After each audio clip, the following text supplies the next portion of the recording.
أعوذ بالله من الشيطان الرجيم. بسم الله الرحمن الرحيم. تبارك الذي بيده الملك وهو على كل شيء قدير. الذي خلق الموت والحياة ليبلوكم أيكم أحسن عملا وهو العزيز الغفور. الذي خلق 7 سماوات طباقا ما ترى في خلق الرحمن من تفاوت فارجع البصر هل ترى من فطور ثم ارجع البصر كرتين ينقلب إليك البصر خاسئا وهو حسير. صدق الله العظيم. الحمدللہ رب العالمین، الصلاۃ والسلام علی رسولہ الکریم وعلی آلہ واصحابہ اجمعین، اما بعد فاعوذ باللہ من الشیطان الرجیم، بسم اللہ الرحمن الرحیم۔ شروع کرتی ہوں اللہ رب العالمین کے نام کے ساتھ جو بڑا مہربان اور رحم فرمانے والا ہے۔ محترم و معزز سامعین کرام، السلام علیکم ورحمۃ اللہ وبرکاتہ۔ آج ہم سورہ ملک کی تفصیل کی طرف چل رہے ہیں۔ آج ہماری اس سورہ ملک کی پہلی کلاس ہے۔ اس سورے کی ابتدا سے پہلے ہم اللہ رب العالمین سے دعا کریں گے کہ اللہ ہم لوگوں کو اس سورے کے اس راہ کو سمجھنے میں مدد عطا فرما،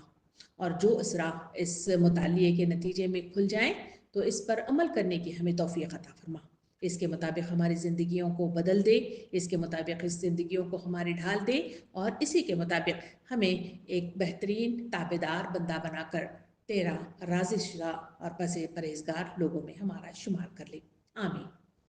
سامعین کرام، ابھی آپ سورہ ملک کی تلاوت سماعت فرما رہے تھے۔ تو یہ سورہ ملک کا مطالعہ جہاں ہم شروع کر رہے ہیں، تو یہ سورہ ملک کی آیات جہاں آپ سن رہے تھے، یہ سورہ ملک قرآن مجید کی 67ویں آیت ہے، سورت ہے جس میں 13 آیات اور 2 رکوعات پر مشتمل یہ آیتیں مجھے اور آپ کو مخاطب کرتی ہیں۔ یہ سورہ مکی کے ابتدائی دور میں نازل ہونے والی سورتوں میں سے ایک ہے۔ اس سورے کا نام سورہ ملک اسی سورت کی پہلی آیت کے لفظ سے ماخوذ ہے۔ الملک کے معنی کامل اقتدار، اختیار یا حکمرانی کے مد میں اسے تفصیل کے ساتھ لیا جاتا ہے۔ سامعین کرام، اس سورے میں مختصراً طریقے سے اسلام کی تعلیمات کا تعارف کرایا گیا ہے، اور دوسری طرف بڑے مؤثر انداز میں ان لوگوں کو چونکا دیا گیا ہے جو غفلت میں پڑے ہوئے ہیں۔ اس کا مطالعہ مجھے اور آپ کو بتاتا ہے کہ یہ مکہ معظمہ کی ابتدائی سورتوں کی خصوصیات میں سے یہ بھی ہے کہ وہ اسلام کی ساری تعلیمات حضور کریم صلی اللہ علیہ وسلم کے مقصد بعثت کو پیش کرتی ہیں، مگر تفصیل سے نہیں بلکہ مختصراً انداز میں اختصار کے ساتھ ہمارے سامنے اس کی تفصیلات آتی ہیں، تاکہ وہ